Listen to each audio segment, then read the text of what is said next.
softballs. Yeah, give them a few softballs to kind of break that down. So as far as breaking it down, let me give you guys, you two knuckleheads, a little precursor. As all right, I gotta go. Let's go to the bar. Let's go to the bar. You guys can go to the bar. Jack's throw headset on over there. You look at this Seattle offense versus the Cards defense.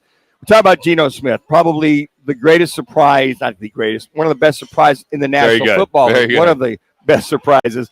73% completion percentage, 13 touchdown passes, only three interceptions on the year. Take care of the ball.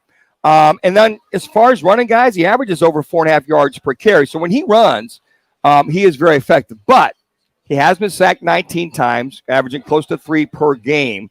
So when I look at this Cardinals defense, what I feel that they're going to have to do is to kind of muddy his pocket, is pretty much blitz up between the A and the B gaps with the middle backers, get in his face. I call it force him off platform.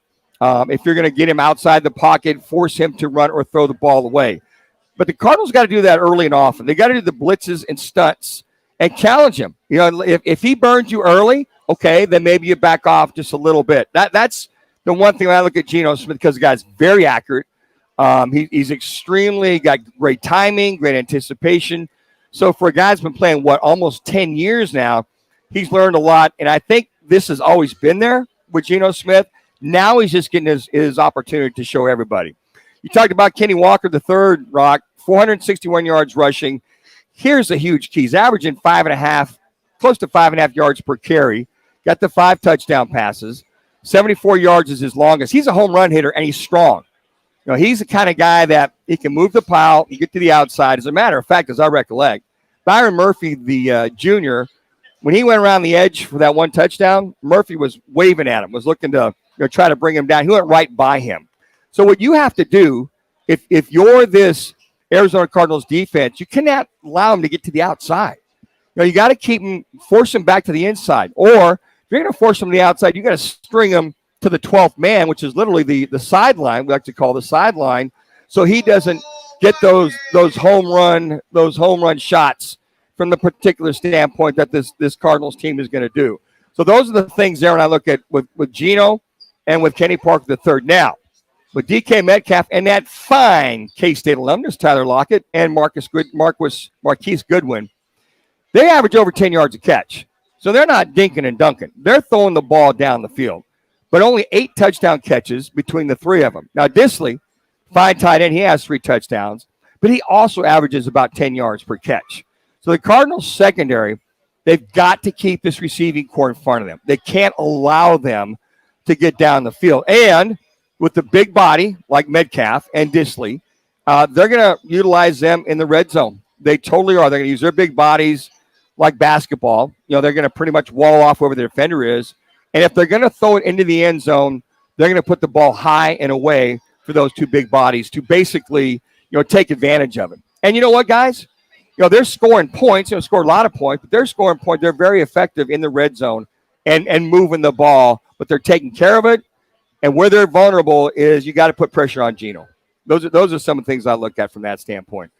Seattle's defense versus the Cards offense. Okay. It's a new, you used to run the 4-3 front forever, right? Yeah, I thought that was interesting. Paul talked about that yesterday, and I did not know that it's for as long as they ran that under Pete Carroll. And then all of a sudden you make a move and make it. That's a big change for a coach, right? Because coaches typically are known for the way that they set up their offenses and their defense. That's just kind of the way it is. But what you have is you have better linebackers, quicker linebackers, and maybe not quite the defensive front they used to have with the 4-man front. So you look at this 3-4 defense. In the last 3 games, guys, only allowed 15.5 points. It's amazing. And that started with the Cardinals game 4 weeks ago. They only gave up 9.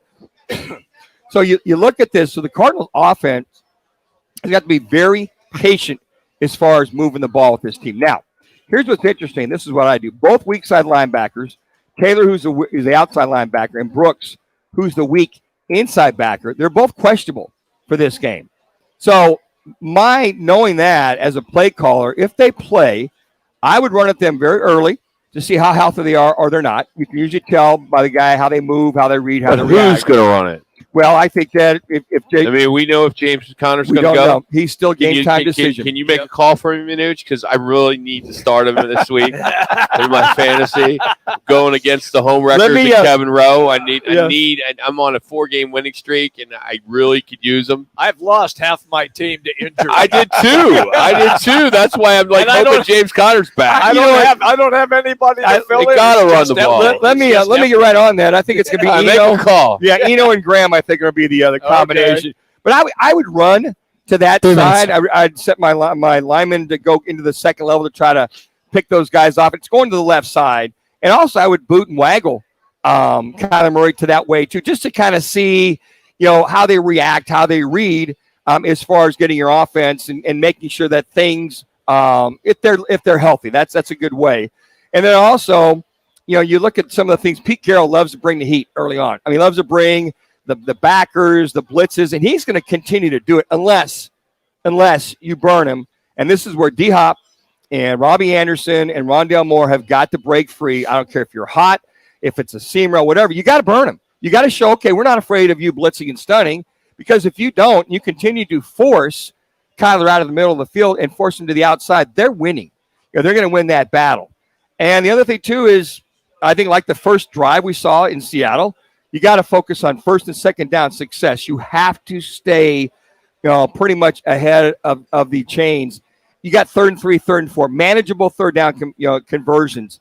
This team has got to win that third down battle. They got to be, I think, at least 50% if you're going to beat the Seattle Seahawks team. And in that lies time of possession. You keep them off the field. They can't get the home run balls. And you're going to have to really get every point you can, field goals, whatever, and convert in the red zone. So it's going to be a tough game. Slobber knock, but if the Cardinals can adhere and finally play a clean game. We almost got through a week. Almost, Jimmy. I know. Slobber knocker. I know. By the way, thanks for the beer. I appreciate it. You got it, man. Glad it's the non-alcoholic beer right that's now. It. Yeah, we'll get to the Coors Light Blue Moon after the show.